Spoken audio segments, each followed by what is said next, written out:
ओमज्ञानतिमिरान्धस्य ज्ञानाञ्जनशलाकया चक्षुरुन्मिलितं येन तस्मै श्रीगुरवे नमः। श्रीचैतन्यमनोविष्टं स्थापितं येन भूतले स्वयं रूपकदा मह्यं ददाति स्वपदान्तिकम्। वन्देऽहं श्रीगुरो श्रीयुतापदकमलं श्रीगुरो वैष्णवांश्च श्रीरूपं अग्रजातं सहगणा रघुनाथान्वितं तं सजीवम् साद्वैतं सावधूतं परिजनासहितं कृष्णचैतन्यदेवं श्रीराधा कृष्णपादान् सहगणा ललिता श्रीविशाखान्वितांश्च नमां विष्णुपादाय कृष्णपृष्ठाय भूतले श्रीमते भक्तिवेदान्तस्वामिनिति नाम नमस्ते सरस्वते देवे गौरवाणी प्रचारिणे निर्विशेष शून्यवादी पाश्चात्यदेशतारिणे नमो महावदन्याय कृष्णप्रेमप्रदायते कृष्णाय कृष्णचैतन्य नामिने गौरतुषे नमः। हे कृष्णा करुणासिन्धु दीनबन्धु जगत्पते गोपेश गोपिकान्त राधाकान्त नमोऽस्तुते। तप्तकाञ्चन गौराङ्गी राधे वृन्दावनेश्वरी वृषभानुसुते देवी प्रणमामि हरिप्रिये। वाञ्छाकल्पतरुभ्यश्च कृपासिन्धुभ्येव च पतितानां पावनेभ्यो वैष्णवेभ्यो नमो नमः। जय श्री कृष्ण चैतन्य प्रभु नित्यानंद श्री अद्वैत गदाधर श्रीवासादि गौरभक्तवृंद। हरे Krishna Krishna Krishna Hare Hare Hare Ram Ram Ram Hare Hare. So, I have been told by our Prabhu, Raj, Arjun that your till 4.2 the shloka is done. Am I right? Till 4.2 it's done. So I'll make a this was told to me, but I'll begin with the fourth chapter itself. So there are two slokas. I'll just tell in short, and then I'll move forward. So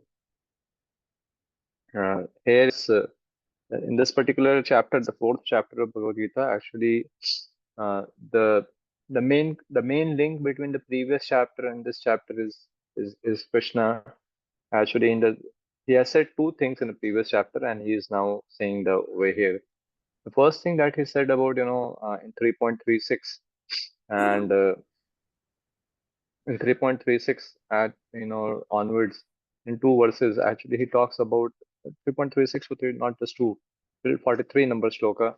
He talks about how lust in this world causes material bondage, and how one has to curb by deliberate spiritual intelligence. So he has described that the cause of the material bondage is the attraction of the senses towards the sense object or to the material things of this world, bereft of Krishna consciousness.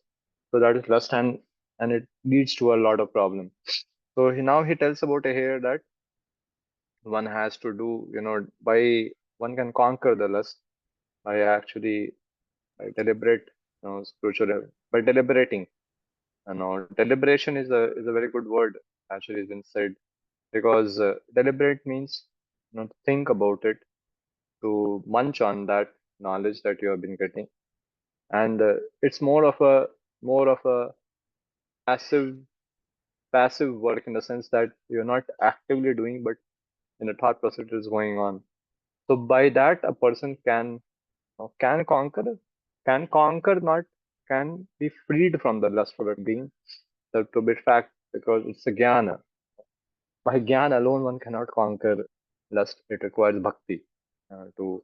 So though this has been then that presentation over here of jnana has been in this fourth chapter, and also in the third chapter, Lord has spoken a lot about nishkam karma. The nishkam karma, the fruit of the nishkam karma, or one step ahead to nishkam karma is a jnana yoga. And over here, Krishna in the fourth chapter he speaks about the jnana yoga. So these are two things which has been over here. been in the fourth chapter is there. And the fourth chapter begins with Krishna stating that from where this knowledge actually, this gyan is coming. This gyan is not like a shushka gyan of a Mayavadi for sure, you know, but yes, this gyan is also not of a Bhagavan to some degree, but some shlokas do come where Krishna says that he who knows about me and all those things. So there will be sorts of the shlokas in this chapter where it will be talking about the Brahman feature of the Lord, and there will be some shlokas where we see Prabhupada writing a purport, and the shloka itself talks about the Bhagavan feature of the Lord. So mainly this chapter is about Gyan. So we mainly focus on the Brahman feature of the Lord. To be very clear with this, because the Bhakti section actually begins with the sixth chapter, ending of the sixth chapter. Then it begins from there, the seventh chapter onwards. So Krishna has a step by step method of he has made a step by step method evolving Arjuna's consciousness, and through Arjun our consciousness basically. So uh, by Prabhupada's grace, we know from the very beginning of our spiritual life, we come to know that bhakti is the alone thing that will help us, and we have to serve the Lord, not the Bhagavan feature of the Lord, not the Brahman and all. By Prabhupada's grace, we are able to know. But in somebody who is trying to understand this is path by its own, it's very difficult. It may take lifetime. So, so this is the background. This is the connection with which the fourth chapter begins of Bhagavad Gita. And I'll share my screen, and in between I'll put off my screen also to uh, to discuss. So you get any question in between, please raise your hand, or if I'm not able to see the raise hand, you can even interrupt in between and ask the question. So this is the fourth chapter, the first shloka. Krishna states this. You can recite with me at your respective ends. Shri Bhagavan Uvacha Imam Vish Imam Vivasvate Yogam Praptavan Aham Avyayam Vivasan Manave Praha Manur Ikshvako Abravit. So Krishna speaks that, am I audible now? Yes, Yeah, okay, Prabhuji. thank you. Yes, yes, thank you. So read the translation, please, one of you. Randomly, please read. Please, yes, go ahead. Voluntarily and randomly, please read. My request is this. Guruji, maybe you can also ask someone because it's Okay, okay. Mataji, who my Mataji? Yes.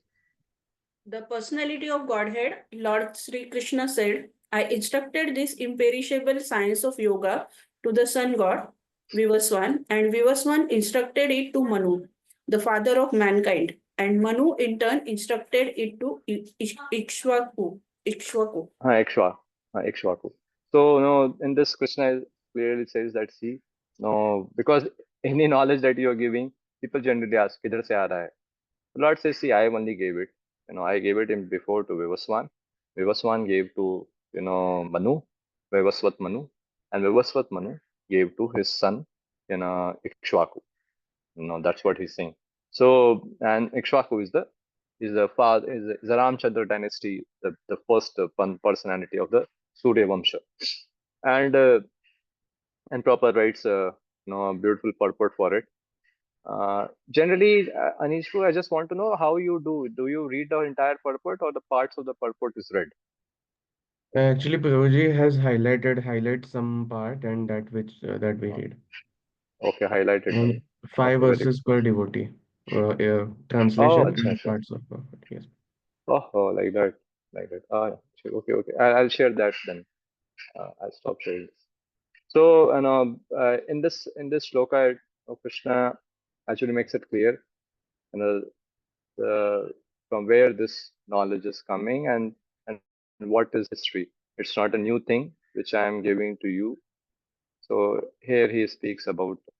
I'll just show to you.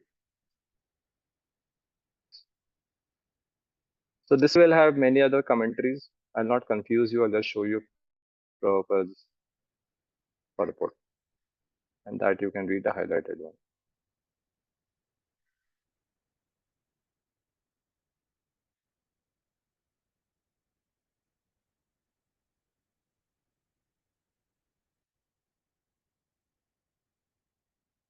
Yes, please read the highlighted portions. Please read Mataji, the same Mataji. Yes. The kings of all planets are especially meant for the protection of the inhabitants, and therefore the royal order should understand the science of Bhagavad Gita in order to be able to rule the citizens and protect them from material bondage to lust. Human life is meant for cultivation of spiritual knowledge in eternal relationship with the Supreme Personality of Godhead, and the executive heads of all states and all planets are obliged to impart this lesson to the citizens by education, culture, and devotion. In other words, the executive heads of all states are intended to spread the science of Krishna consciousness so that the people may take advantage of this great science and pursue a successful path utilizing the opportunity of the human form of life. Yeah, so Krishna chooses, the leader people, to be spoken this knowledge, and because the leader will naturally spread this among the common masses. Like like in school days, if a teacher has to make an announcement in the class, actually she may not come, she may not go and announce directly in the class. She may call the class monitor, hey, come here, this is the thing, go. And then the monitor will go and tell the madam has said, or the teacher sir has said, like this, and done. And everybody has to follow. So it's a one man, that's how it has been. And so Krishna chose, the first one, the Vivaswan, because in a proper rights, na, it was delivered to the royal order of all planets, beginning from the sun planet. So sun planet is the most prominent planet. Even when we do Gayatri, we have to, because the sun does in the sun planet, it's the Lord himself, Varyana Garbha, actually resides. We say that, and we have to meditate on that. So he himself is over there. He's teaching to the sun god, and then in that it begins, because it's a duty of the leader. It's duty of the leader of any category. What he receives, he should distribute. Whatever he receives from the Lord, he must distribute. He receives money, wealth, power. Actually, he should utilize it in the service of the Lord by distributing it and making the right use of it. So proper rights like that, and that's why it has been accepted. Krishna gave it to the these personalities, and then Prabhupada writes about that in this particular purport, that how many many it is not a new knowledge. Many years back. How many years back? Oh, when he spoke to Vivaswan, oh, he spoke proper rights, and finally he writes that, you know, writes around, that the age of the current Manus to, and he likes, I don't know how to actually, he writes 124 lakh years ago. This estimated, this is beyond the scope of history. The history that we read, the history is up to dated up to maximum up to 60 years or something like that, or 700 years. That's what they say, or 1,000 years, as per my remembrance of AD and BC. So it is beyond, because Krishna has spoken this knowledge to Vivaswan, and then Vivaswan spoke to so many people. So Prabhupada, at the end, towards this purport, he writes a very beautiful thing. He says that this is a rough estimate of the history of the Gita. According to the Gita itself, and according to the version of the speaker, Lord Krishna, it is spoken to the sun god Vivaswan, because he is also Kshatriya. That's why he has been spoken. And not just a Kshatriya, for sure. He's a devotee also. A devotee leader, you can say it. So he's a Kshatriya, and he's the father of all Kshatriyas, who are descendants of the sun god. or the Surya Vamsha Kshatriyas. Because Bhagavad Gita is as good as the Vedas. Being spoken by the Supreme Personality of Godhead, this knowledge is Aupaurushaya, superhuman. So these are very, important words Prabhupada uses in the glorification of Bhagavad Gita and proving the authenticity of Bhagavad Gita. As we know very well that many years back when Prabhupada was there in this planet, uh, uh, the authenticity of the knowledge which ISKCON presenting to the world was questioned in the court, in the U.S. court, and they were saying that they are actually, they are making people what we say as a, garbage, cleaner, what we say that. They Brainwash. are, brainwash case. Yes, yes, yes. The garbage cleaner. So brainwash case. So brainwashing is happening. So then Prabhupada said to them, all these devotees, just do one thing. Take all my books which has been printed, give it to the judge. Give it to the judge, tell him read. And judge, fortunately, he was a good man. He went to some of the books, and he said that he made a final judgment. ISKCON, International Society for Krishna Consciousness, is not a new start. Its foundation lies in a very old tradition of the eastern countries, namely India. So very old tradition. He writes about that, and so it is authentic. It's not a new upstart. So that's what, because it's very important. Because when you present the knowledge, people want to say, "Naya naya kya aa gaya hai?" No, people don't like changes in this world. So generally, so proper Krishna tells this is the knowledge, and proper is also saying, because Bhagavad Gita is as good as the Vedas, being spoken by the Supreme Personality of Godhead. This knowledge is Aupaurushaya, superhuman. And then Prabhupada goes ahead. Since this is the last, no, okay, I should share with you. Sorry. Yes. Read the green portion if it is visible, the green highlighted one. Since the Mataji. Since the Vedic instructions are accepted as they are without human interpretation, the Gita must therefore be accepted without mundane interpretation. The mundane wranglers may speculate on the Gita in their own ways, but that is not Bhagavad Gita as it is. Therefore, Bhagavad Gita has to be accepted as it is from the disciplic succession, and it is described herein that the Lord spoke to the sun god, the sun god spoke to the son Manu, and Manu spoke to his son Ikshwaku. Yes. So that's what Prabhupada says, that it has to be received in parampara, and and distributed according to the knowledge received as it is. No mundane wranglers may the mundane wranglers should be allowed, or they speculate, and we should not hear from them. And we should have the knowledge to understand who is a mundane wrangler and who is a authentic parampara presenter of Bhagavad Gita. And we should be in the side of the parampara present. The person who is presenting as the way we have received in parampara. So not anything like that. So after saying like that, and now obviously, then Arjun asked a question, and a very obvious question that comes in the mind of the Arjuna is this. Okay, before I go to the second shloka, please read this highlighted portion also. This is Baldev Vidyabhushan writing, having explained.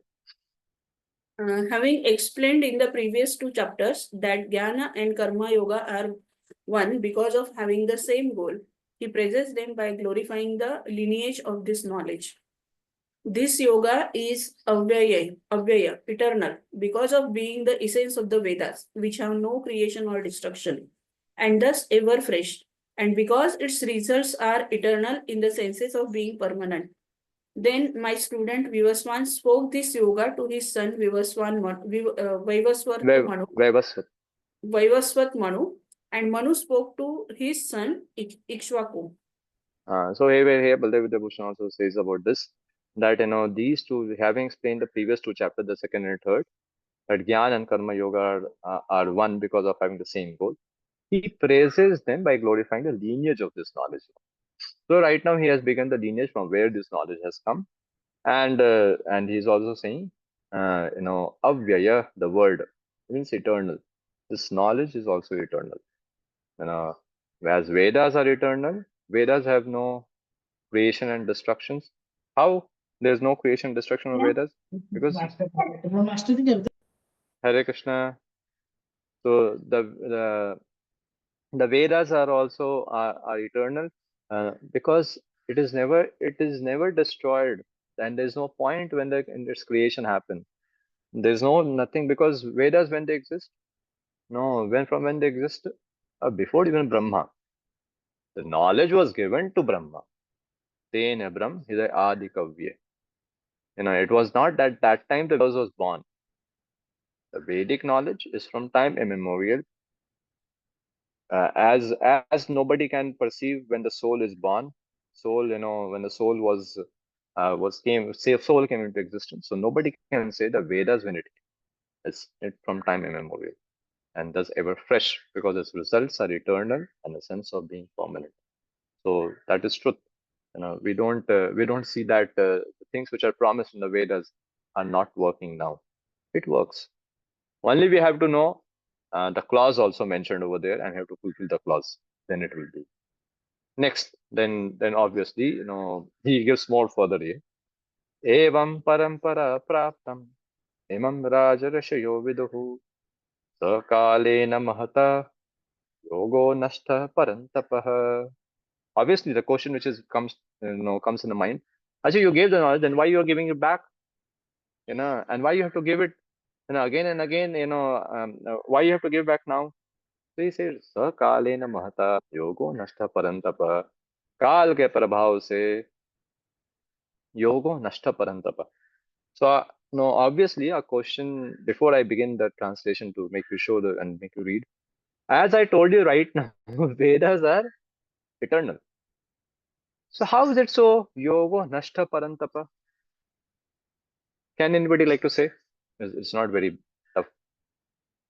I hope you understand the question. Once we are saying it's eternal, and then the Krishna is saying nashta parantapa because of kala.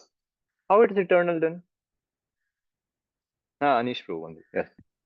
Prabhuji, because of passage of time, it was hidden and lost. The knowledge was lost. Okay.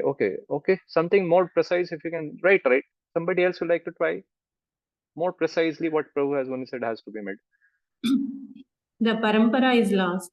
Actually, the Vedas are there, but Uh, somebody has to there to explain it in proper way, not in the misconception. yes. Very good. Yes. The same thing is no Vedas are still there. Yes, Mataji, you want to say? Uh, because Krishna is like supreme personality of Godhead, he can remember each and everything. So even though Vedas were there, he was able to remember, but as a like descendants like the Vivaswan and Manu, all of them, due to interruption of the disciplic succession, it was forgotten. It was not lost actually. Yes. It is misrepresented. That's the meaning of because of the Kala Prabhav.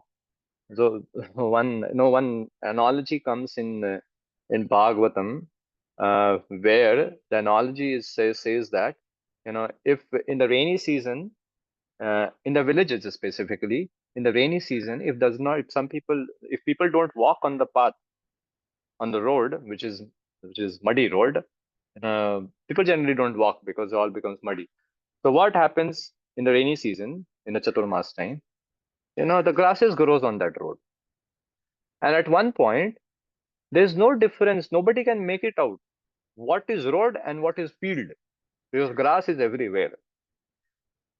So that analogy is spoken for saying this only. When people, stop reading scriptures and stop explaining the pure purports of the scriptures, then after some time, what happens? The path, the scripture which sets the path back to Godhead is lost. Lost means what? It gets covered over. So what the mundane wranglers speak and what the real knowledge which is there does not make any difference. because it's all covered over. And the reason is why nobody is walking that path. You know, even if rain is happening, but people keep on walking. Do we think that it will get covered by the grass? Never. So I very well remember when this analogy was spoken to us. It was also told to us, if one generation of devotee does not reads our bhakti scriptures and does not present it to others as it is, then next generation will not find the knowledge. Knowledge will exist, but it will get covered over. Just one generation. That's what was said to. That was Gaurang Darshan Prabhu was speaking on that. So the same way, sakale na mahata, है ना, काल के प्रभाव से सब खत्म होता है मतलब ये है, gets covered over. That's the yogo nashta parantapa. So read the translation, Mataji. Just a minute. This supreme science was thus received through the chain of disciplic succession, and the saintly kings understood it in that way. But in the course of time, the succession was broken, and therefore the science as it is appears to be lost. The science appears to be lost. So now proper, okay, read over the last few lines of the purport. Since there is a great need of an edition of Gita in English, as it is received by the Parampara, disciplic succession system, an attempt is made herewith to fulfill this great want. Bhagavad Gita, accepted as it is a great boon to humanity. But if it is accepted as a treatise of philosophical speculation, it is simply a waste of time. So Prabhupada is warning it over here.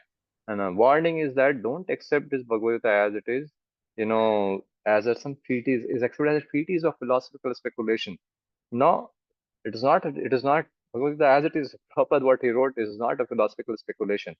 Over here, there are two kinds of speculation: mental speculation, philosophical speculation. Mental speculation is surely condemned. Philosophical speculation is sometimes is accepted. Like extrapolation of a particular philosophical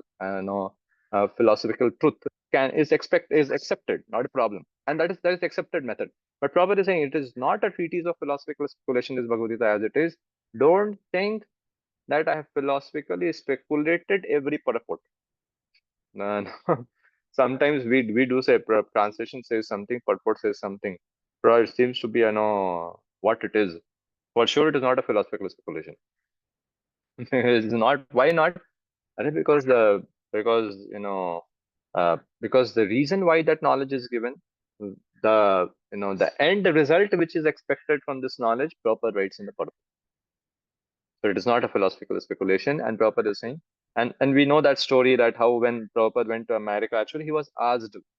Many people would come and ask the Swamiji that time, Swamiji, which Bhagavad Gita we should read, and Prabhupada has to reluctantly tell people to read the Bhagavad Gitas of these people who are very prominent, non-devotees, and Prabhupada would feel bad, that he himself has to, because there was no. Then he rewrote the commentary on Bhagavad Gita, his own, and in English language, because in English language there was no authentic Bhagavad Gita ever written. No. So that's what has been, Prabhupada is mentioning over here. So this is in general, this is obviously happens in this world, that there are some kind of people who are demoniac people, and there are some saint and there are saintly people. So now Gita is spoken for saintly people, and when it comes in the hand of a demoniac people, demoniac means, demoniac doesn't mean, over here having bad habits. That may be, but over here demonic means basically envious, who are very much envious. Everyone is envious in this world, but some people are very prominently envious to the Supreme Lord. No, so Bhagavad Gita, Bhagavad Gita or Bhagavatam, निर्मत सरानाम सताम, है ना, निर्मत sir लोगों के लिए है ये. So Bhagavad Gita proper writes that in this purport itself, Bhagavad Gita was never meant for demoniac person who would dissipate its value for no one's benefit and would devise all types of interpretation according to personal whims. So this As is in, this. So this is a very prominent. Uh, we actually there are many people. There are many people who take the concepts of Bhagavad Gita. Many authors, I'm saying, basically authors, you know, and they present the knowledge of Bhagavad Gita in a abrupt way, or use the knowledge in a very in very bad in proving some very bad examples. That is proving something which is not in line with Bhagavad Gita, using Bhagavad Gita. But I said these all are very dangerous things. The very famous thing that you know is that shloka, karmane vadikaraste mahapaleshu. That's a very common, at least in India and especially North India. Oh, everybody speaks this. Probably everywhere people speak, but North India, I've heard many times. So, but nobody speaks the second line. Mahapaleshu kadachana. So they use it and they make कर्म ही पूजा है. That's it, done. और भगवान का पूजा side हटा दो. So so actually this is demoniac behavior. They may be very no they may be very externally decent looking people, polite people, but the tendency is demonic, because you can't, like, if somebody says somebody says that somebody is speaking speaking something, and just you take a portion of the speech, cut down from the reference or the context in which he's speaking, and you just highlight that he said like that. It shows it's a clear cut envious mentality. So they may be very decent looking or they are ignorant people, whatever, but the tendency is demonic. So that is why these kind of a things we have today is one of the 12 aims of Shastric study. One of the aims is that one should not one should not misrepresent, or they also say that one should not actually yeah, uh, use the scripture for proving one's own whims. And this is all which happens, and we do hear many times like that. So uh, this is this this this is a very common thing in this world. It can happen even in devotees society. It's not a big deal. So we have to know it very clearly what Bhagavad Gita is, and one should not be uh, influenced by any other. So then the third shloka, uh, we'll go 4.3. Let's share. So 4.3 over here, now Krishna says about, he is presenting. Sa e- sa evayam maya te adya yoga prokta puratanaha bhaktosi me sakha cheti rahasyam yedat etad uttamam. Yes, please read the translation.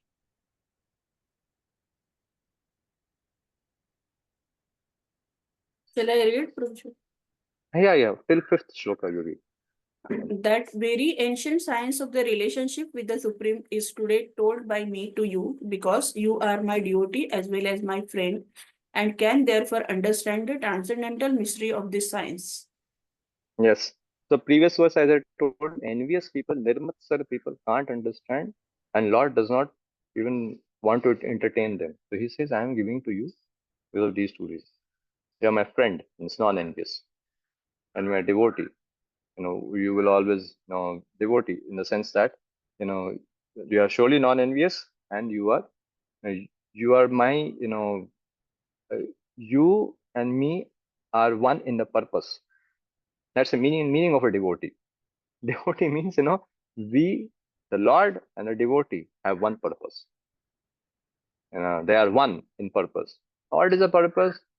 Purpose is this, that the Lord wants every jivas in this world who is struggling and suffering to be, brought back to his kingdom.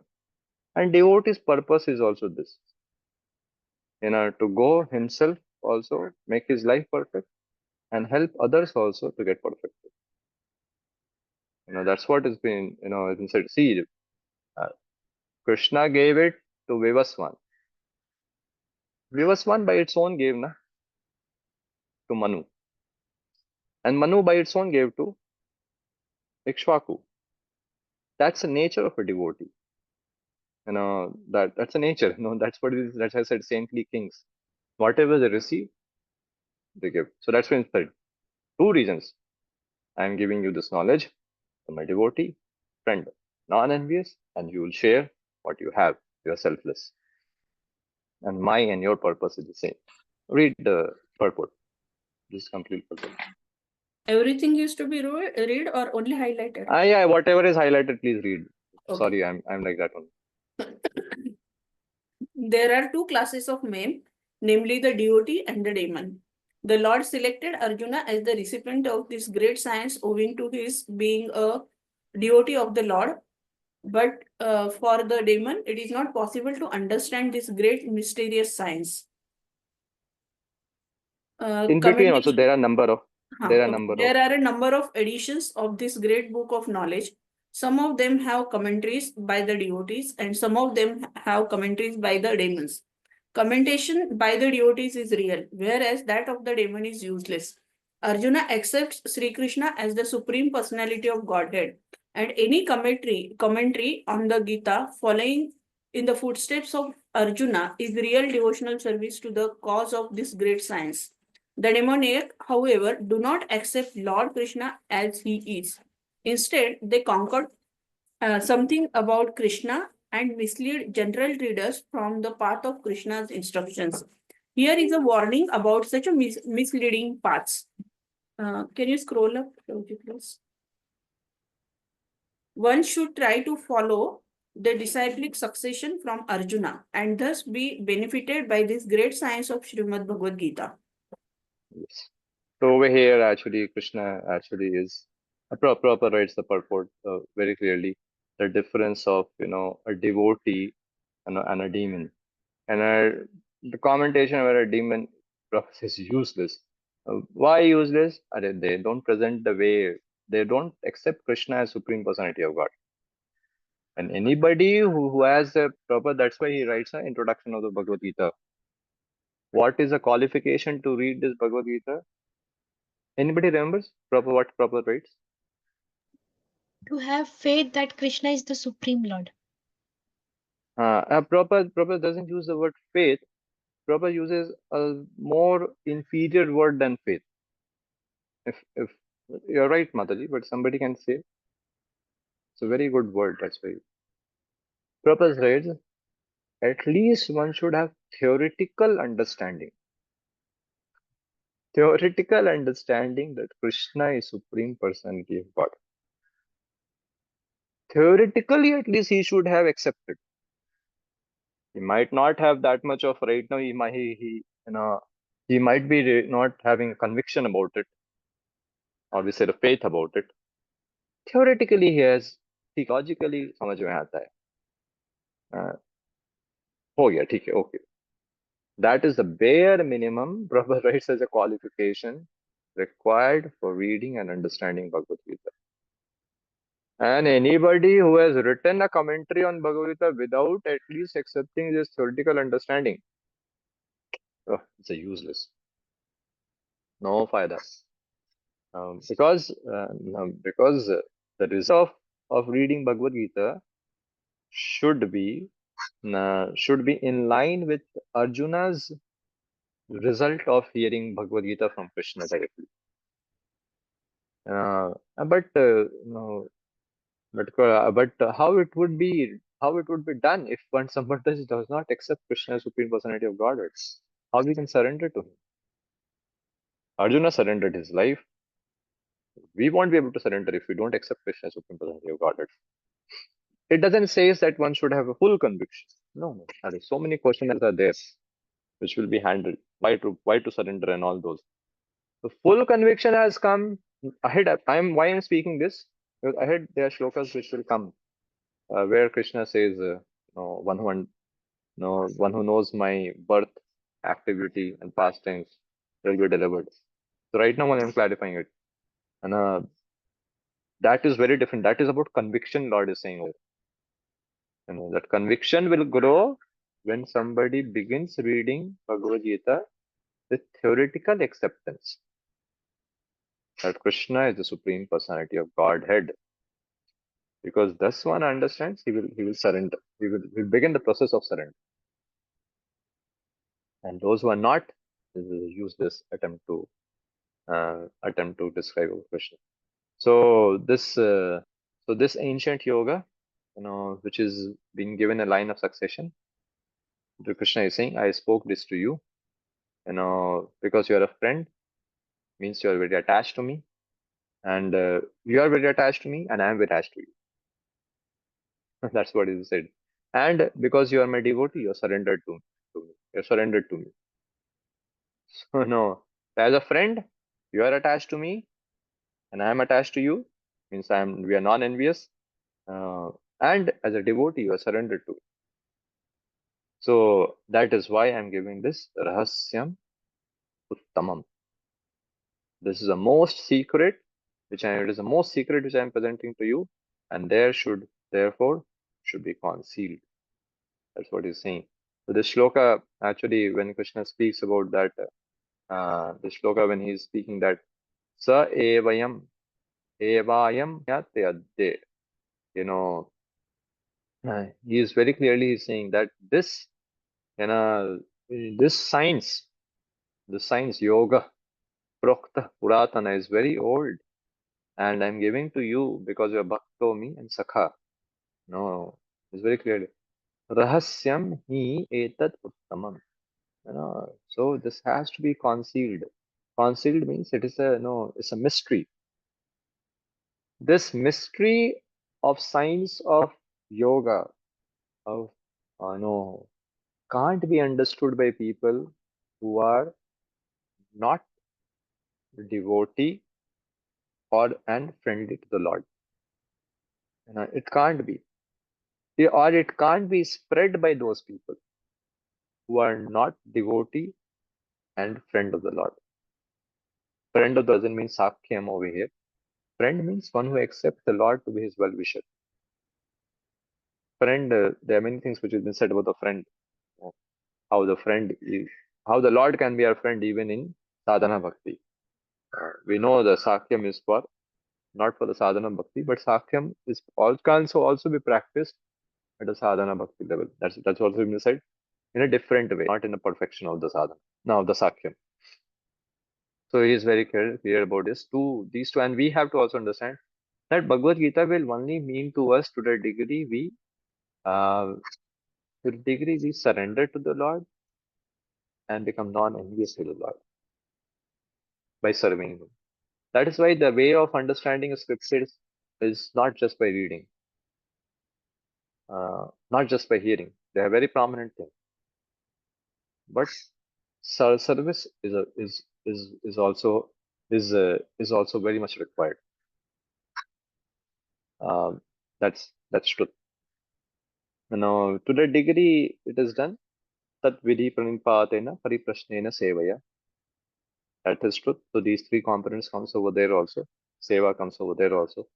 It can't be understood just by intellectual way. Intellectually, one can if he tries to understand the Lord, intellectually only one can understand him up till Brahman. To understand up till Paramatma is very tough also.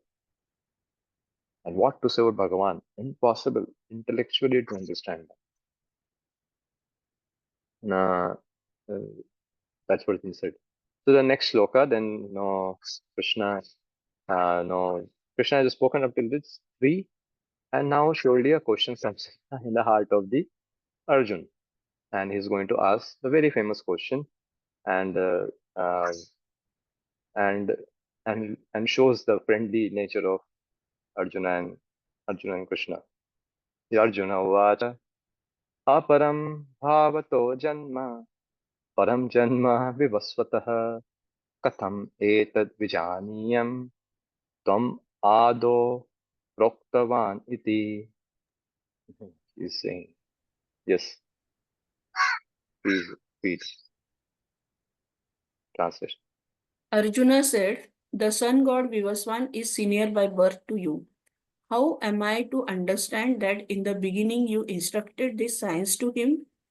Yes, friendly question is asking very frankly.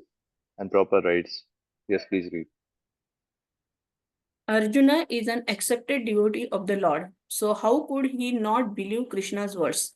The fact is that Arjuna is not inquiring for himself, but for those who do not believe in the Supreme Personality of Godhead, or for the demons who do not like the idea that Krishna should be accepted as the Supreme Personality of Godhead. For them only, Arjuna inquires on this point, as if he were himself not aware of the personality of Godhead or Krishna. As it will be evident from the 10th chapter, Arjuna knew perfectly well that Krishna is the Supreme Personality of Godhead, the fountainhead of everything, and the last word in transcendence. Of course, Krishna also appeared as the son of Devaki on this earth. How Krishna remained the same Supreme Personality of Godhead, the eternal original person, is very difficult for an ordinary man to understand.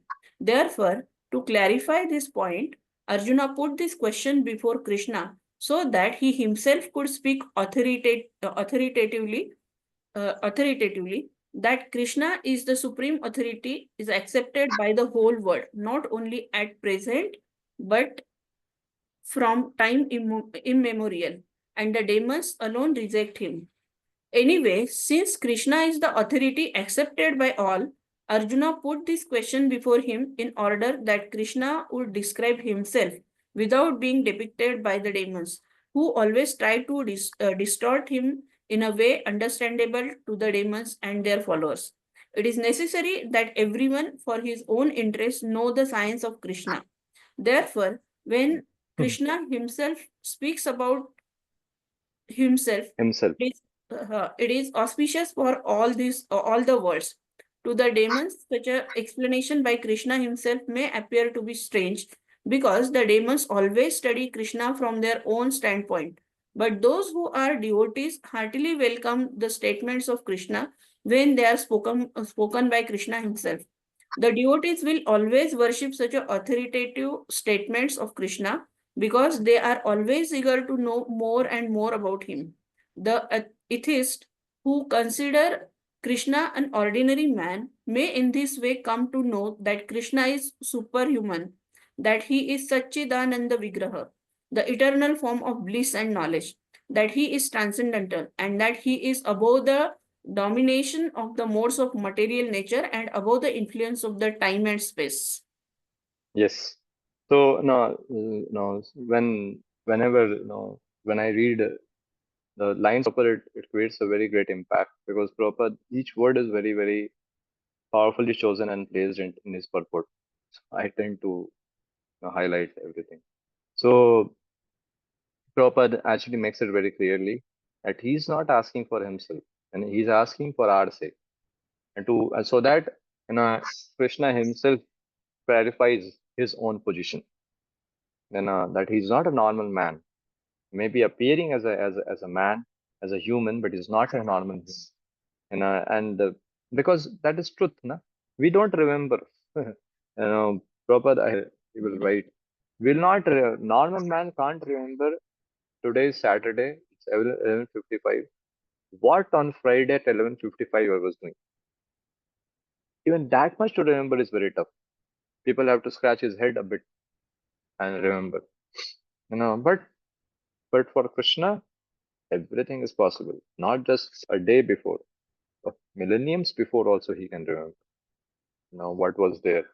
Because Prabhupada ahead will write in the purport. So Krishna Arjuna wants to take this opportunity and make the Lord speak his own biography or autobiography. So, uh, so he's presenting it in that way. He's asking this question that how come we were born together? And you are saying that you have spoken this to Vivaswan millions of years back. Oh, how is it so? Are you faking it or what? So he's asking the question in a very friendly way to clarify it. So, and Prabhupada says also one more thing that that Krishna himself presenting about himself will be very well accepted by devotees. But those who are a bit of envious non-devotee people, they may say, know, you know, so proud fellow, he's speaking about himself. What is this? So in our initial camps of our devotional life, we heard from Arjun, from Radheshyam Prabhu about saying this, that you know, if some boy actually is studying in IIT and has also done his IIM and also done, and he's also placed in now, Adobe or Google or somewhere, and somebody asks his introduction, and he's saying, so I did my graduation from IIT, and then I did my MBA from IIM, and then now I am working in Google. So somebody says, "Huh, इतना बोल रहा है अपने बारे में, इतना घमंड है." It's घमंड नहीं, reality है वो. You know, it's a reality. You ask this question, so he's just saying the uh, same way. Those who are devotees of the Lord, they will accept it wholeheartedly. This. Those who are envious fellow, they may say, "What is this?" They don't like the statements, the authoritative statements of Krishna, and they try to defy it. So that's why it has to be. That's why Krishna has chosen Arjuna, as the audience, first audience in this current time, of the knowledge of Bhagavad Gita, because he is Sakha, non-envious person, and a devotee, surrendered soul. So, and such a surrendered soul, Arjuna is, that he's asking such a question which appears to be, challenging the authority of Krishna, but and get defame, or defamed by the people. And Arjuna, what kind of person was he? He didn't bharosa, Bhagwan pe bharosa nahi tha. Puch diya question. He doesn't want that. Okay, let me get defamed, but let the world know very clearly who is Krishna. That's a surrendered soul. That's called a surrendered soul. So Prabhupada actually mentions this, and uh, Arjuna, he's also trying. He's also making. He's trying the world to know who is Krishna, and to also make the people, who doubts the omniscience and the eternal nature of the Lord. And omniscience means, omniscient nature of the Lord, you know, and the eternal nature of the Lord. He's present everywhere and eternally, he's present.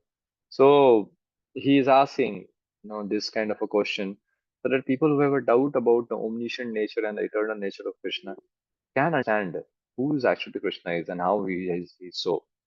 So he's asking like that, Apara Janma, Param Janma, how is it so? Both were born together, but you remember, how is it so? Is how when you give this knowledge? So he's apparently is asking, no, to remove the doubts of the ignorant people. And so because ignorance, why some people may say no, and that um, uh, Krishna appeared in a human form and he was born from Devaki.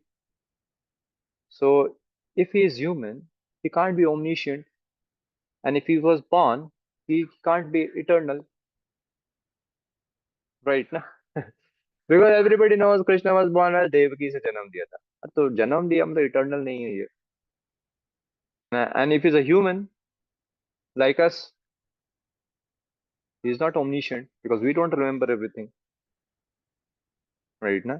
So to make people understand that the Lord is eternal and omniscient, is asking this question, because this obviously people will have this query.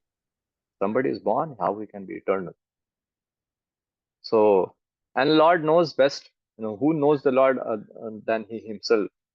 So that's why he is making a platform, he is setting the platform whether from the lotus mouth of the Lord itself, the real nature of his form and birth should be revealed to the people in general, and thus, and thus, and thus the glories of the Lord will be spread, and he won't be criticized by deceitful people.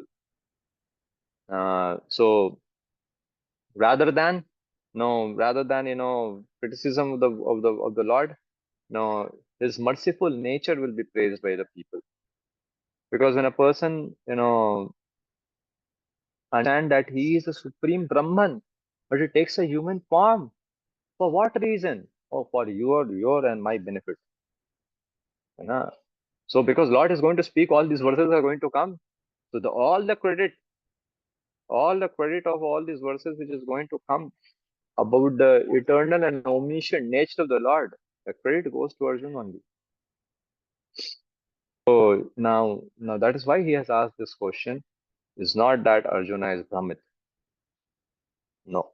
He is asking the question, for our well-being. And basically to make it clear, two things. Who can say two things? Two misconceptions. To clarify two misconceptions. Which two misconceptions? I just said omniscient. Yes, Anishka. No, it's fine, Praji, you can continue. Yeah, yes, Mataji. Omniscience and eternal. Yes, omniscient and eternal. Right. No? These two aspects only to make the people know he has asked this question. Our Lord is omniscient in the sense that how does he remember, how he remembers? We don't remember. As a human, somebody can remember, so long, so past things also which been done. And how is eternal? Because he's taken birth from David. That's what has been said over here. So next shloka will go, and Krishna. This one question has been asked by Arjuna, and Krishna is going to answer it. Krishna begins the answer from 4.5, and it's a very beautiful answer. So he says, Shri Bhagavan Uvacha Bahuni me Vyatitani Janmani Tavacha Arjuna Tanyaham Veda Sarvani Natvam Veda Parantapa.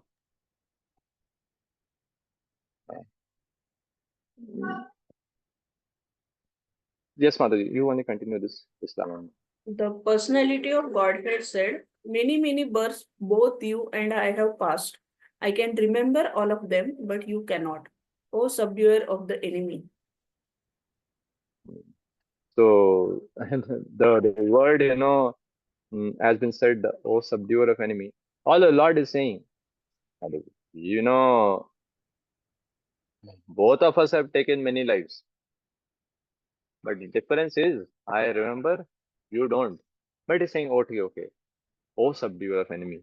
So, it is a very amazing thing that he is also saying, अरे तुमको याद नहीं है. But okay, O subduer of enemy. He's glorifying also. Na tam vet parantapa. O subduer enemy, don't worry. So it's like where he is encouraging him also, and clarifying also that there's a huge difference between me and you. So proper rights, over here. Please read In the in the Vedas, Vedas. also it is said that the Lord, although one without a second, manifests himself in innumerable forms. He is like the Vaidurya stone, which changes color, it still remains one. All those multiforms are understood by the pure, unalloyed devotees, but not by a simple study of the Vedas. Vedeshu durlabham adurlabham atma bhakto. Devotees like Arjuna are constant companions of the Lord, and whenever the Lord incarnates, the associate devotees also incarnate in order to serve the Lord in different capacities. Arjuna is one of these devotees, and in this verse, it is understood that some millions of years ago, when Lord Krishna spoke the Bhagavad Gita to the sun god, Verse 1. Arjuna in a different capacity was also present. But the difference between the Lord and Arjuna is that the Lord remembered the incident, whereas Arjuna could not remember. That is the difference between the part and parcel living entity and the Supreme Lord. Although Arjuna is addressed herein as the mighty hero who could subdue the enemies, he is also unable to recall what had happened in in his various past births. Therefore, a living entity, however great he may be in the material estimation, can never equal the Supreme Lord. Anyone who is a constant companion of the Lord is certainly a liberated person, but he cannot be equal to the Lord. The Lord is described in the Brahma Samhita as infallible, Achyuta, which means that he never forgets himself even though he is in material contact. Yes. So no, this is what Prabhupada mentions that uh, mentions over here that how the by quoting two shlokas of Brahma Samhita, he is actually proving that he's like a Vaidurya stone. Vaidurya stone may take different colors, that's quality of it, but the stone remains the same. The same way the Lord may take multi forms. He may come as Rama, Krishna, Rama, Adi Murte, Shokala, Niyamen, Tishtan, Nana Avatar, Akarod, Bhuvaneshu Kintu, Nana Avatar, Akarod, Bhuvaneshu Kintu, Na Swayam, Samabhavat, Param, Paramah Pumanyo, Govindamadi. So he says that right now. So he may come as Ram, as Narasimha, as any other person, remains the same. And like a Vaidurya. He may sometimes come as Ram, Simha, sometimes some other incarnation. But he's the same. He's not different. But whereas we, the embodied people, we also remain the same, the soul, but we accept something which we are not. That is called as body. Whereas the Lord remains the same, and he does not accept something like a material body. He is the same Vaidurya stone. From this angle, it appears green. From sin appears yellow. From this angle, he appears shama. Means the color of the Lord. Some other color, but the Vaidurya is the same. It's not that the Vaidurya stone is put a cover over it, and then it appears one time red, then another time yellow, then another time maroon. No, not like that. But for us, it is the truth. Okay, we remain the same, the soul, but we get a covering over the soul, right? Which is not the same.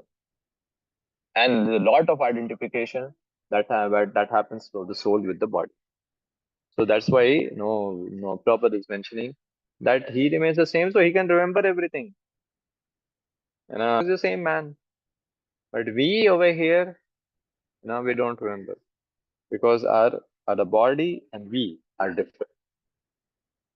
So so then Prabhupada is giving, no matter how much part and parcel may become a very exalted personality in this world, but he can't be made into God. So Arjuna is a devotee of the Lord, and sometimes he forgets the nature of the Lord, but he forgets, Prabhupada said, by the divine grace of the Lord. But by the divine grace, he is he forgets that, but so that Krishna can use him in his service. So Prabhupada actually, towards the last, if you have the book at your end also, in the last paragraph, he writes towards the 4 or 5 line above from the last. Everything in relation to him is a spirit, whereas the conditioned soul is different from his material body. And because the Lord's body and self are identical, his position is always different from the ordinary living entity when he descends to his material platform. No matter whoever is he, no, the moment he accepts the material body, he will have some forgetfulness of his past. That's because everybody has limitation. Only spiritual body has no limitation. So the limit of the body will be applied. It can't remember so much past. And that's what has been said. So he is very clearly in this verse. Krishna is stating that how actually, Krishna, when he's saying this verse about, bahuni me veta, no, vetatini, no, many births we have taken, janmani tavacha arjuna, but, I have, Krishna is saying, I have also taken many form, you have also taken many form, but the difference is very clear. I remember it because of my omniscience. You don't remember it because you're embodied fellow. That's what he's saying. And, I have passed through many births, and you being my friend also have passed, many births, but you don't know this because your knowledge is, because now your knowledge is covered for carrying out my pastimes and by my inconceivable energy. That's why I'm saying a devotee, the pure devotee of the Lord, forgets because to make the pastimes of the Lord happen, and he gets covered.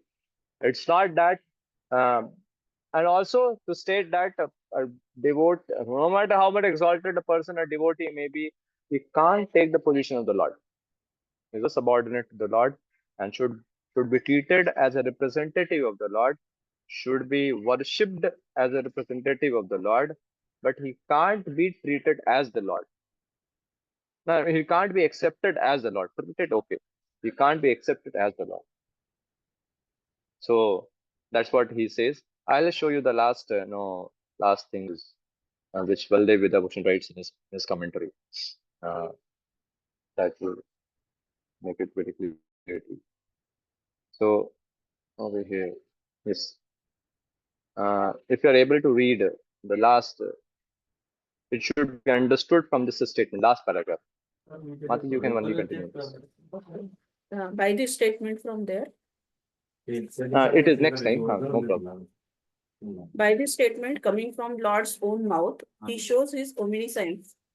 It should be understood from this statement that the Lord's words are real because the statement comes from the mouth of the Lord himself, and that he has undergone many births, and because further support is given with an example by saying, and you also had many births, tavaja.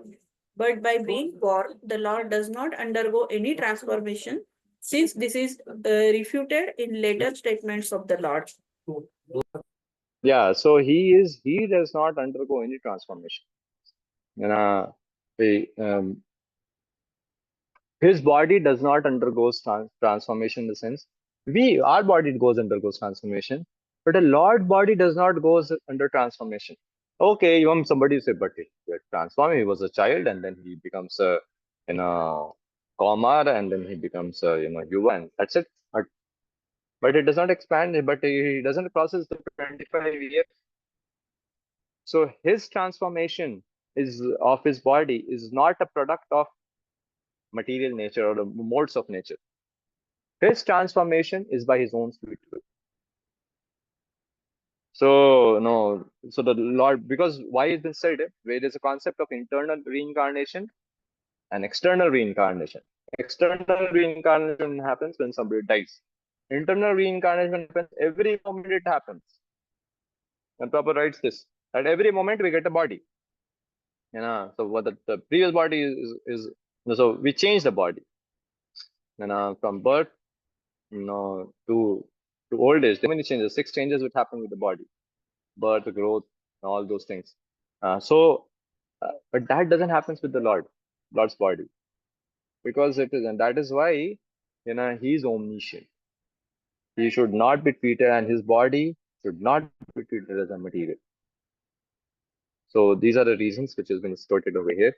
And now from 4.6, now here Krishna continues. Ajopi san avya atma bhutani ishwaropi san prakriti swam adhisthaya sambhavami atmayaya. Now somebody else can now begin reading. Maybe. Are you interested? Please raise your hand and I'll. May I? Yeah. Yes, why not? Shall I start? Yes. Although I am unborn and my transcendental body never deteriorates, and although I am the lord of all living entities, by my internal energy, I still appear in every millennium in my original transcendental form. Yeah. So now Krishna said, actually, I just want to ask a question. Is that my background sound is much, or it's I'm very clear to you?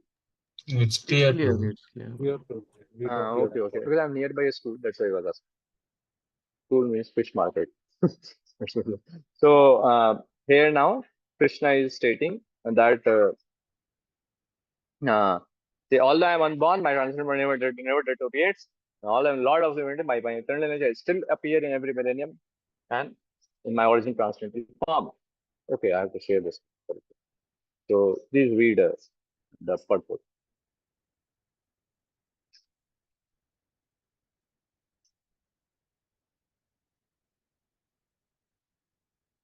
Yeah, yes. He remembers everything. You write. You begin from the first line. The Lord has spoken.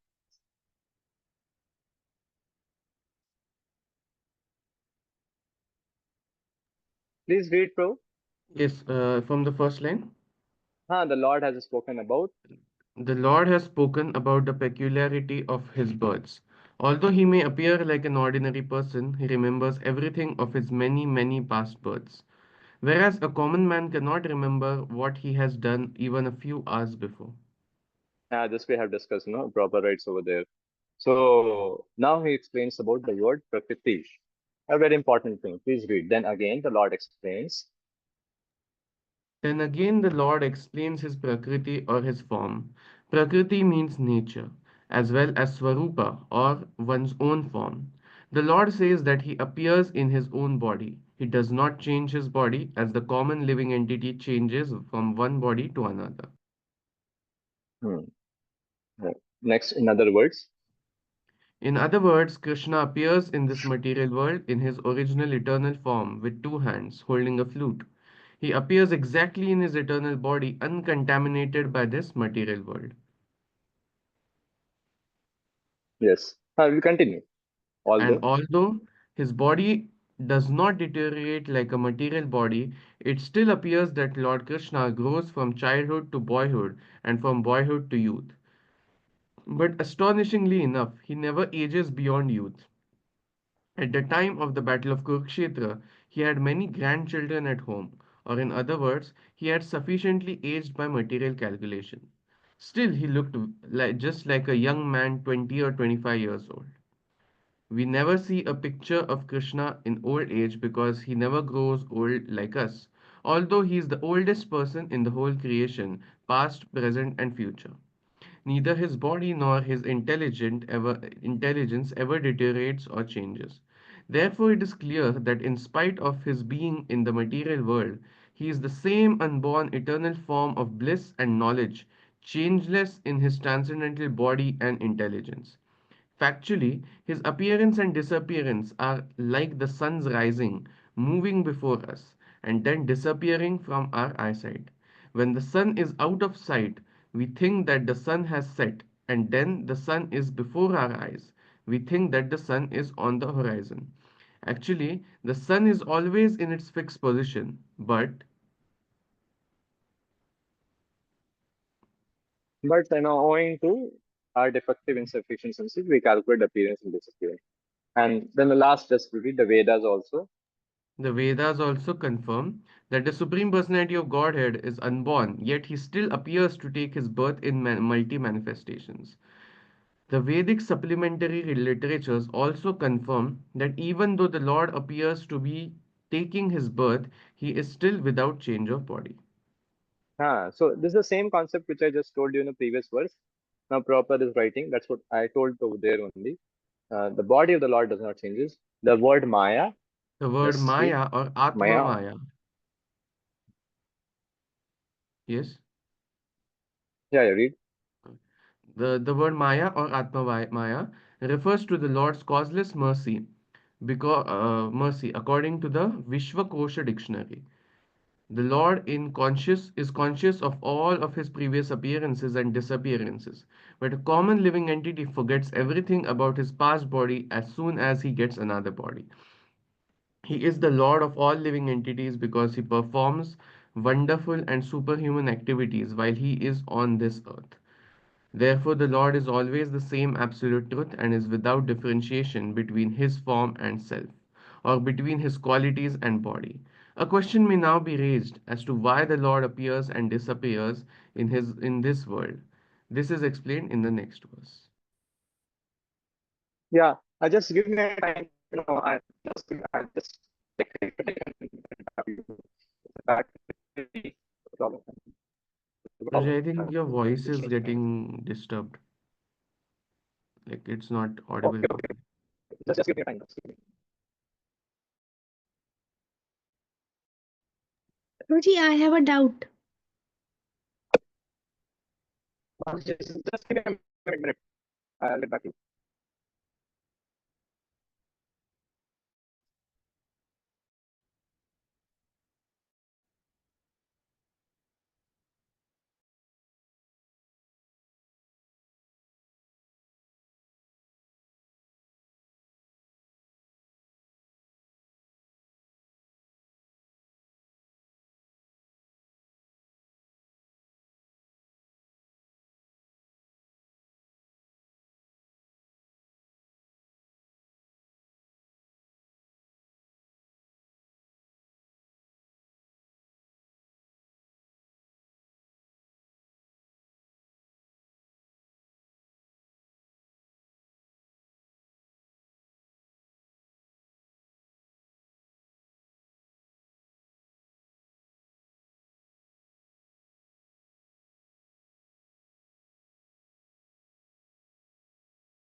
Just a moment.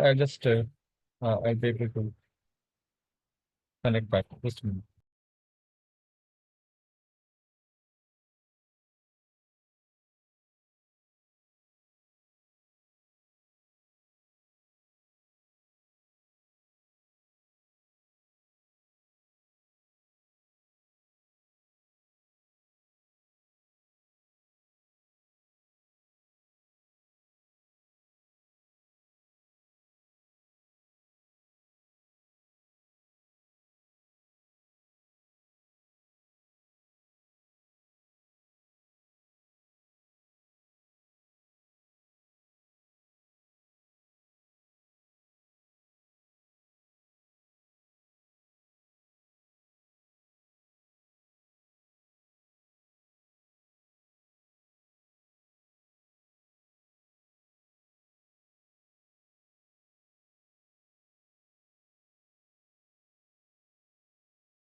Am I audible now? Yes, Oh, Prabhu. okay. Please ask the question. Prabhuji, it is mentioned Atma Maya. So Prabhupada writes in the word to word meaning as internal energy. But in the purport, he is writing that the Maya and Atma Maya refers to causeless mercy. So here it is confusing that Maya is also referred as internal energy. So Okay, okay, no. Actually, there's a quite difference in these two words. I'll show you. That's just a minute. I'll share with you.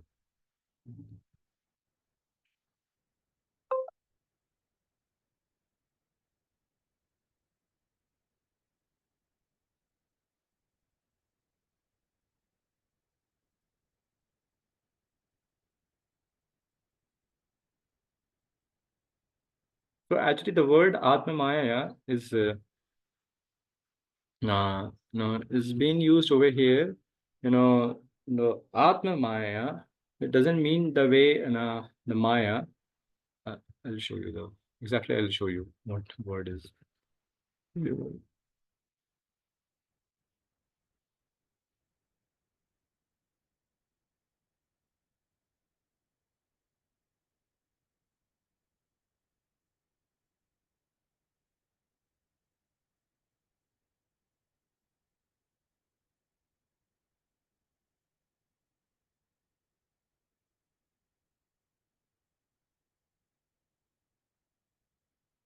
So yeah. So here the word, when Krishna is saying about uh, the word Atmamaya, actually he means to say that it is the word Maya or Atmamaya refers to Lord's causeless mercy. According to this is not this is not that about the Maya, the word. Okay, I read now. Yes, additional self-explanatory. Yeah, now you read in the Bhagavatam,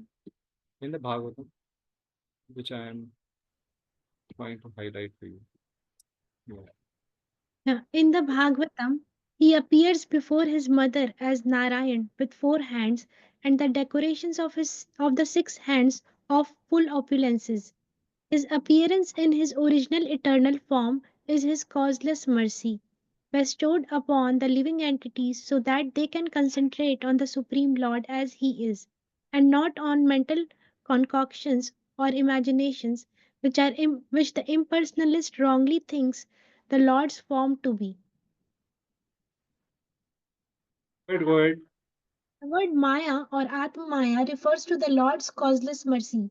According to the Vishwakosha dictionary, the Lord is conscious of all his previous appearances and disappearances, but a common living entity forgets everything about his past body as soon as he gets another body. He is the Lord of all living entities because he performs the wonderful and superhuman activities while he is on this earth. Therefore, the Lord is always the same absolute truth and is without differentiation between his form and self, or between his quality and body. yes. Uh, Yes. So over here, the word, Atma Maya means his Maya. So, it is, his Maya actually, by his Maya only we forget, that is costless mercy of the Lord. Uh, because it is not that, if we remember our past, it's not a very good past like Arjuna's, right now. So we use that word now, why many people don't remember reincarnation. And actually, because, uh, you know, because if I remember, we'll be in problem, our past life. God knows who was what. So, but Krishna is saying, Sambhavami Atmaya. I do incarnate because of my internal energy. So he is incarnating again and again is Atmaya. So over here the word Maya or Atmaya is referring to the internal energy of the Lord, which makes the Lord pastimes happen.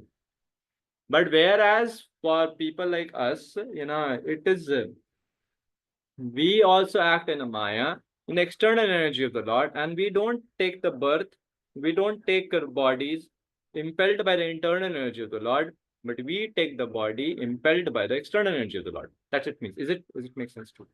Yes, yes, Prabhuji.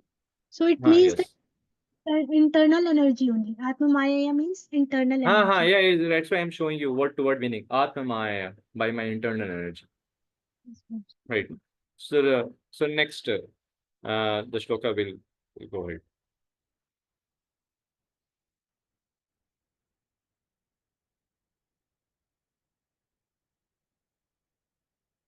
There's a lot to be said in this, but I'm taking the privilege of skipping it because else it will go slow. Now the purpose is begins why he is actually takes the different, why he comes in this world again and again, and he explains this verse, the most famous verse. You can recite at your end. Yada yada hi dharmasya glanit bhavati bharatah abhyuthanam adharmasya tadatmanam srijamiham. Yeah, read through. Whenever and wherever there is a decline in religious practices or descendant of Bharata, and a predominant rise of irreligion, at that time I descend myself.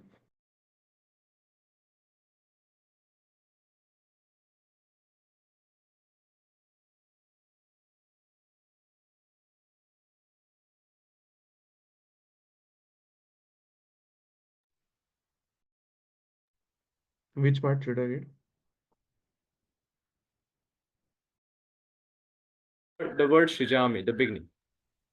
Srijami cannot be used in the sense of creation because, according to the previous verse, there is no creation of the Lord's form or body, since all the forms are eternally existent. Therefore, Srijami means that the Lord manifests himself as he is. Although the Lord appears on schedule, namely at the end of Dwapar Yuga on the 28th millennium of the 7th Manu in one day of Brahma, he has no obligation to adhere to such rules and regulations because he is completely free to act in many ways at his will. Hmm. So this means what?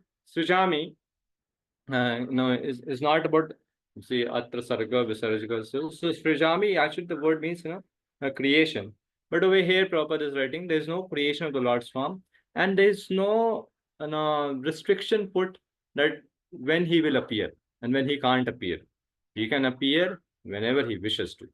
But generally he appears himself on the 28th millennium, on at the end of the Dwapar of the 28th millennium of the 7th Manu in one day of Brahma.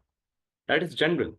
Nobody can say that if the Lord appears some other day, nobody can say, hey, why did you appear? He can. That is his will. Because he's completely free. He therefore, read ahead, the yellow.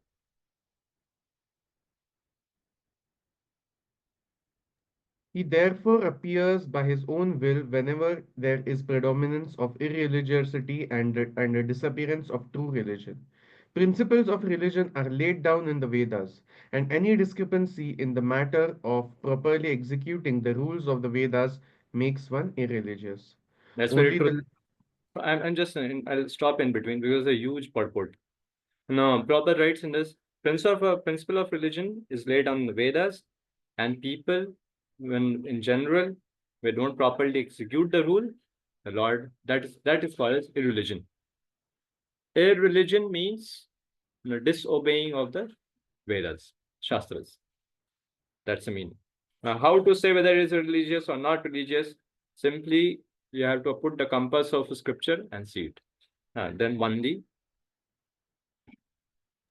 Only the Lord can manufacture a system of religion. The Vedas are also accepted as originally spoken by the Lord Himself to Brahma from within his heart. Therefore, the principles of dharma or religion are the direct orders of the Supreme Personality of Godhead. Dharmam tu sakshat bhagavat pranitam. go ahead, go ahead. The purpose of the Vedas is to establish such principles. Can you scroll down, Raji? Yeah, yeah. This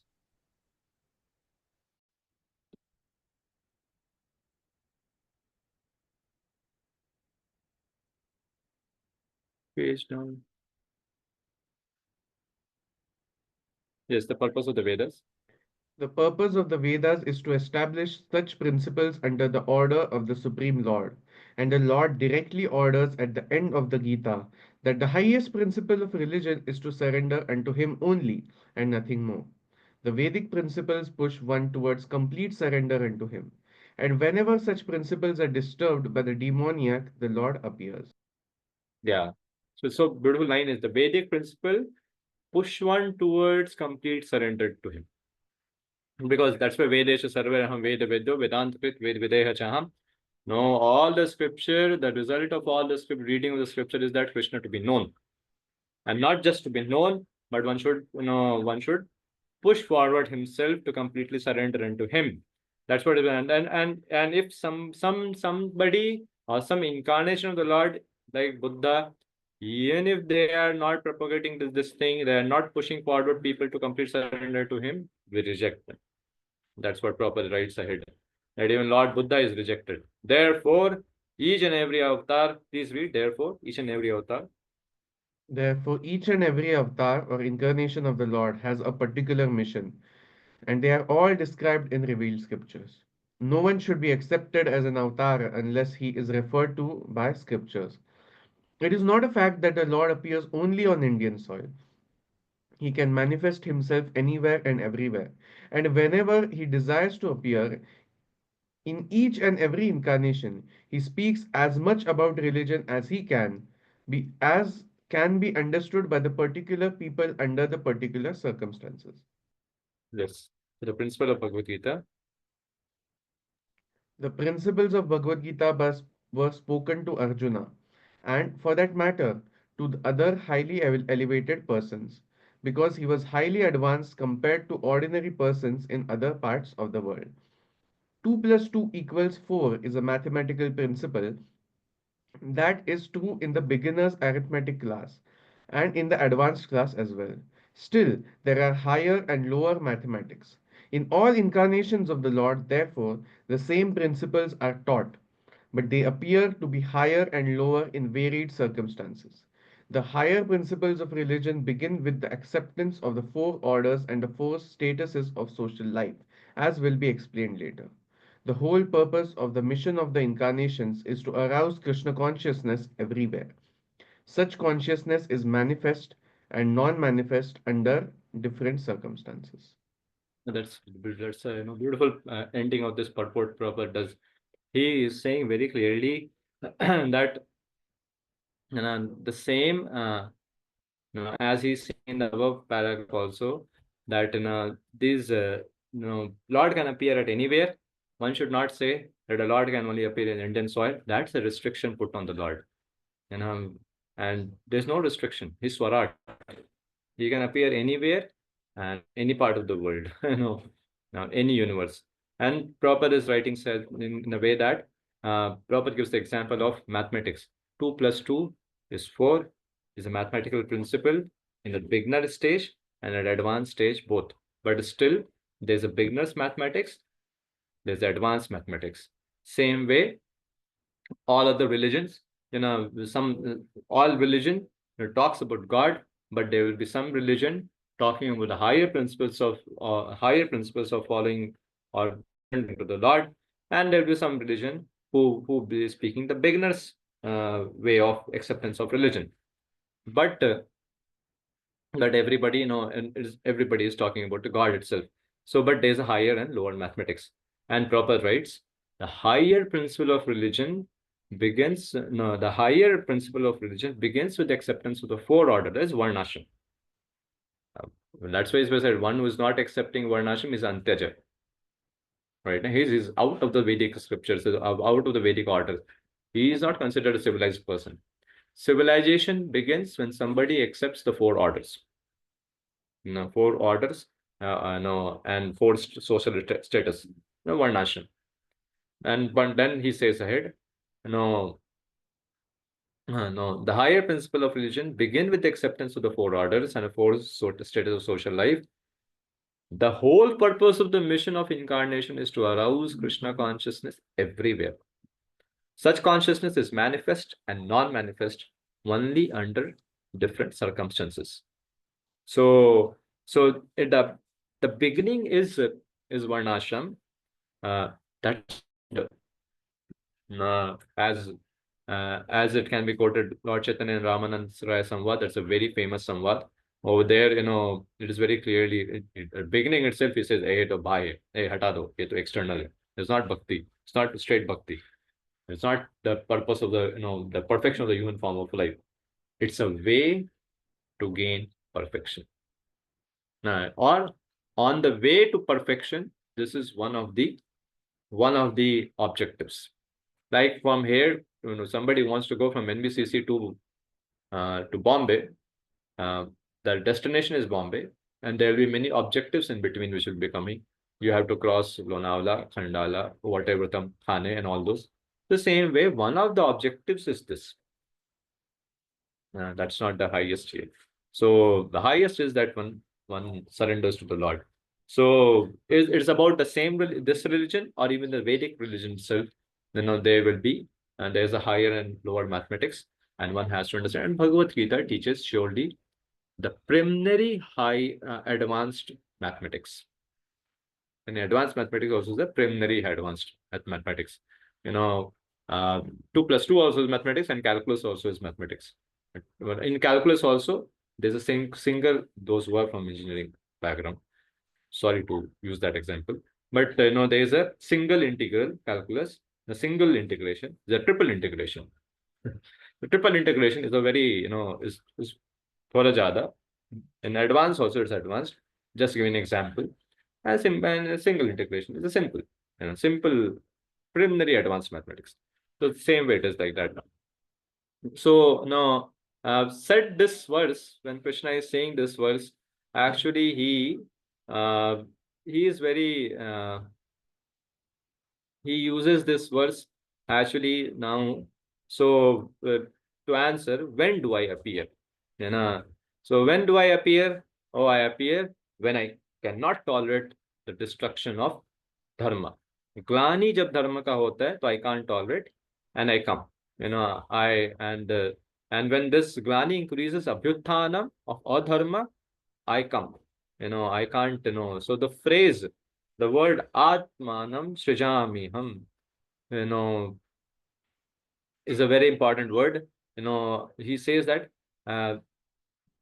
is not that people give me body, I accept I transform my form itself according to the situation required to set right the fall of the dharma. That's what he says. It is that is why how many incarnations of the Lord are there? What has been said? How many incarnations are there of the Lord? Unlimited. Unlimited. As many waves are there in the ocean. Who has counted how many waves are there in the ocean? Unlimited. Because the Lord, keeps on taking forms according to the, according to the different situations. So now I want to stop away here, because of some technical reasons also. You have any questions, you can ask now. Any questions, or is there? It's fine. It's not there, that's also fine. Yes, Ashish Prabhu. Prabhuji, we in the 4.6 or 7, we learned that Lord mentioned that there was you were also there and I was also there, but you don't remember. Right. But is it that same Arjuna is coming in all There, right, this proper, right, sir. incarnation? Yes. The devotee of the Lord and the Lord can't be separated. Right. Proper, right, sir. No, they come. Something. Some are eternal associates of the Lord, and some are not the eternal associates of the Lord. But Arjuna is considered as an eternal associate of the Lord. So whenever the Lord appears, he also appears. Okay. Thank you. Thank you. Anything? Anybody like to? Okay, I end 10 minutes before because of a technical. Yeah. my battery, this one also battery is going to go. So I apologize for that. First, I interrupted in between. Now I'm ending 10 minutes before. Sorry.